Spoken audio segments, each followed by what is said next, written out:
Hello there, this is Jay here from Jay's Vintage Junk, and this is just a really quick update on the Delta S, or to be honest, what I thought was a Delta S, because I don't think this is. The case is almost definitely a Delta S case, but I've been looking online at a few, there is at least one other Delta S on YouTube that a chap in America has got. And it's identical case to this. The keys are slightly different, but the case and the keyboard layout is identical. And he shows it inside his. And in his, it has a full size, literally this whole size like that, mainboard in it. With a pin connector along here and a pin connector at the back there, like for expansion. It's a lot more advanced than this, so although this is the Delta S case, I really don't know what the actual board is. It may even be a homebrew. It's no sweat to me, it's even more fun to me. But yeah, I've been calling this thing a Delta S, and it's a Delta S invisibly only. Anyway, the reason I'm doing this quick vid, and first off, a massive shout out to two chaps off one of the Facebook groups, that is Ash and... is it Mike? I think it's Mike and Ash, yeah, definitely them two, because without them two I don't think I'd have gone this far up to yet on this. You know who you are, and thanks a lot for the help and support you've given me. But just to show, first things first, we found a Duff IC there. It's just it's a 6-channel hex inverter, a 6-way hex inverter, and as a quick test, I threw in pin compatible, which is a 74. It's an LS04. This, it's not the correct part, but it is pin compatible with the correct part. But that's not a CMOS device, so you don't get the right voltages out of it. But that proved, basically I was getting something, because with that installed, with the video, I could actually see a black screen when I hit the reset button appear on the screen. So I knew it was working. I had the correct IC that I ordered arrive today. Now, this is not perfect, and the computer is not working properly yet, but look at this. I'll just pan you up to my monitor. Can you see that there? Now, I know I shouldn't be getting so excited over this, but I am. We have a cursor. We actually have a flashing cursor. Now, this computer is very unstable at the moment. And a good chance if I hit anything on the keyboard, it's just going to reset itself. In fact, we'll try that now. If I hit enter... in fact, the keyboard's not responding at the moment. No, I'm not getting anything off the keyboard at the moment. Last time I got it to this state, when as soon as I hit enter, it just went into a resetting loop. But if I, like I say, if I hit reset now, can you see that? I know I mean, the graphics are still messed up on this, but if we look here, now let me just try hitting enter, see if it'll do it. No, it's going into its looping, its resetting loop now. But there's definitely other issues with it. I think I might have a bad RAM chip on it. But you can see we definitely have video now. If it's not right yet. And we've actually had a flashing cursor. I did actually at one point hit J and I got load up.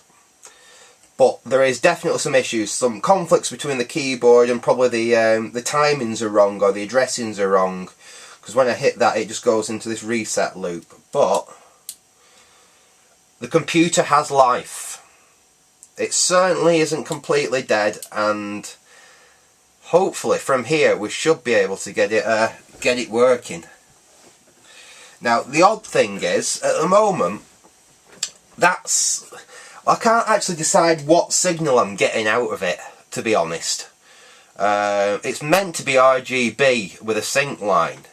I'm currently, if I remove that battery there, that currently is like a composite signal it's producing, which this thing shouldn't really produce, but as I said, it's definitely doing something in relation to the video. Now I put this this little 1.5 volt battery in. That's connected up to the blanking circuit on the SCART connector. So when I put this in that little battery holder I've got down there, it should trick it into, it should switch over to RGB, which I'll stick that in there now. But the problem is, it looks like it's inverted or something, because we've just got black. It's still definitely working, so if I hit the reset, do we see that?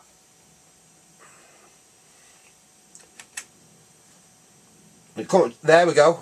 I mean, it's working to some extent there, because we've got the cursor again, but we've got white text on a black background, very washed out. The other odd thing is, whenever I connect my, I've got my, let me just spin this round. I've got my, oops, let's move up here, so you can see what's happening. I've got my oscilloscope. Let me see if I can move this round a bit so you can see. There's my, in fact, let's just put the intensity up on that so it can show a bit better on the camera. Can we see that? It's not brilliant, but I think it's the best I can do with this. So we can see we've got my scope hooked up. Interesting thing is, whenever I connect my scope to a ground point, I'm just using this up the top of the reset switch as a ground, I lose all video. The monitor, I won't spin the camera around because it'll be a pain, but the monitor has just gone to a blue screen. As soon as I connect that, as soon as I disconnect that, we get it back again, which I think's odd.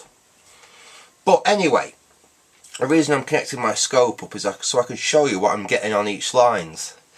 Now if I go to the, what should be the sync, let's have a little, okay.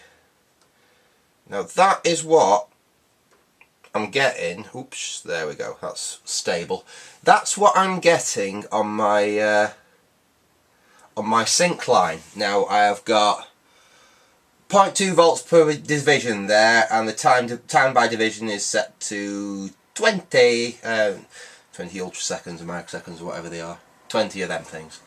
So that's what I am getting on my sync line.